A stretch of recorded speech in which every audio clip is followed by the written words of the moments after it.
श्री शिवाय नमस्तुभ्यम आपल्या यूट्यूब चॅनलवरती मी तुम्हा सर्वांचं स्वागत करते। आज मी तुम्हाला आपल्या व्हिडिओमधून मंदिरात देवासमोर किंवा कोणतेही शुभ कार्य करण्याच्या अगोदर आपण नारळ फोडतो, ते नारळ का फोडावं याविषयी मी या व्हिडिओमधून सांगणार आहे।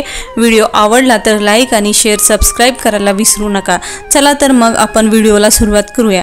नेहमी अनेकांच्या घरांची पूजा असते किंवा नवीन घरात प्रवेश असतो, लग्नाची वरात किंवा लग्न कार्यक्रम, नवीन वाहन घेतलेला असो किंवा नवीन व्यवसायाची सुरुवात केलेली असो, प्रत्येक शुभ कार्य करण्याच्या वेळी आपण त्या कार्याचा शुभारंभ करण्याच्या वेळेस आपण नारळ फोडलं जातं।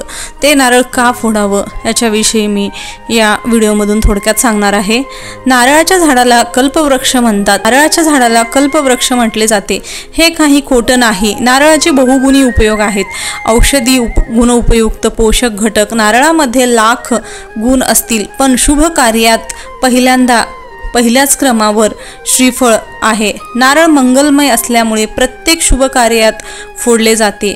आपल्या हिंदू परंपरेनुसार नारळ सौभाग्यवदायी समृद्धीचे प्रतीक मानलं जातं। नारळाच्या वृक्षाचा प्रत्येक भाग उपयुक्त असतो।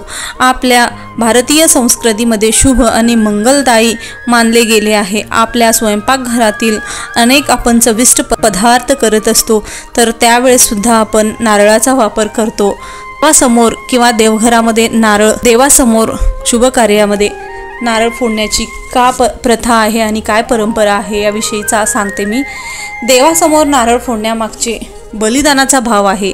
प्राचीन काळी देवासमोर मनुष्य किंवा पशुची बळी देण्यात येत असे। ही गोष्ट भारतीय संस्कृतीमध्ये बसत नसल्याने ज्ञानी ऋषींनी यातून एक मार्ग शोधून काढला।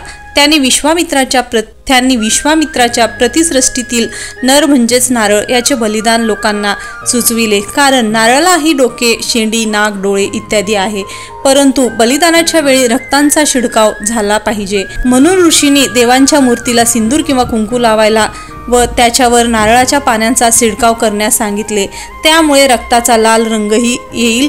अशा प्रकारे ऋषींनी मानवाला नर आणि पशुहत्येपासून वाचविले। शिवाय नारळ हे 12ही महिने सहज मिळणारे फळ आहे, म्हणून ते दीर्घकाळ टिकणारेही आहे।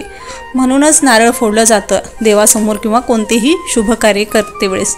तर हा व्हिडिओ आवडला तर लाईक शेअर सबस्क्राइब करायला विसरू नका। धन्यवाद।